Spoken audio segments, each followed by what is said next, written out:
Hey guys, just going to throw together a quick lesson today. I had a student asking me about how a capo affects his chords up and down the neck, and I thought it might be a beneficial lesson just to throw together for anybody else that is unsure of how the mechanics of that works.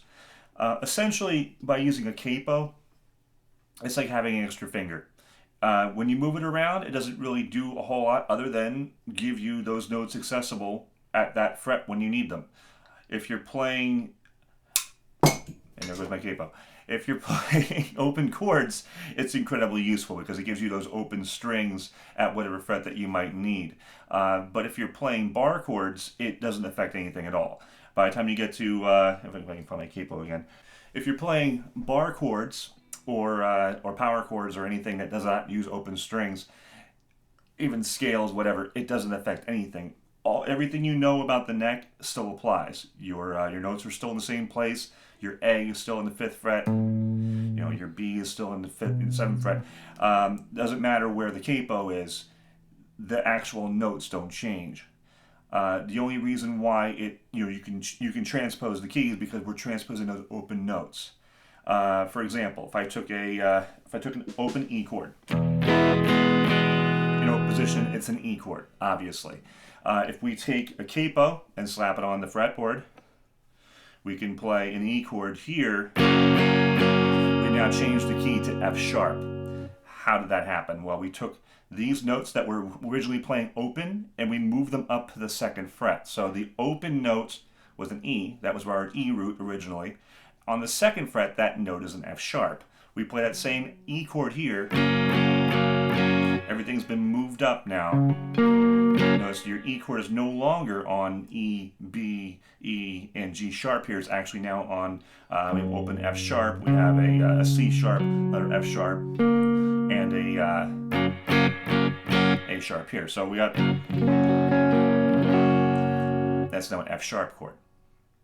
If you play a bar chord and move it around, so let's say we play a bar chord on the fifth fret here, it's an A major. If I take the capo away, and I'm still on this fifth fret, it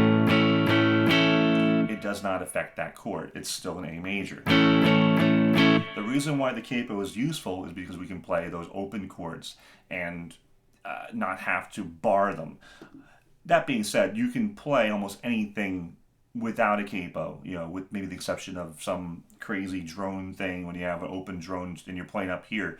But most of your open caged chords, which is really what I'm addressing here, you can play them barred. So I can bar a C here, or you can play with a capo on the second fret, that same C chord. Now, the only difference was I was doing a barred version here so that you can see my fingering's different. I'm using my second, third, and pinky. My first finger would have barred across here, that second fret, first three strings to create that C, or in this case, actually a D chord. And we move that C chord up a whole step. A capo can be very useful for transposing songs that are in flat or sharp keys to more accessible, C or G or D keys where we can play mostly open chords. If you have a song, suppose, for instance, that's let's go for something simple like a one, let's say B flat. So if we have a B flat, and let's say it goes to an E flat. And let's say it goes to, I don't know, let's go down to, what's a chord in the key here? Let's go to the major third. So we have the sixth there. So we have so I have a B flat major. I have an E flat major. I have a G minor.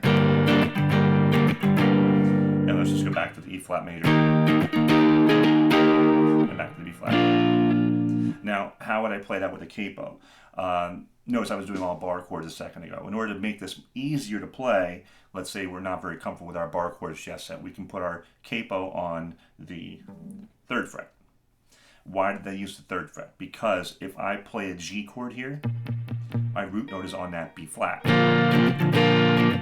And of course, everyone knows and loves their G chord. It's very easy. Probably one of the first chords that you learned. And then the E flat is on that root note on the A string here. So you play a C chord. That G minor I played before can be very easily played with an E minor chord. And then we're back to that E flat or C chord. And then we're back to that G or B flat chord. This is just a quick little overview of the concept, and hopefully it clears some things up for you. If you have any questions, just leave them in the comments section. Be sure to like and subscribe. I'm Gavin Lawrence from Mud Dauber Studios, and I'll catch you next time.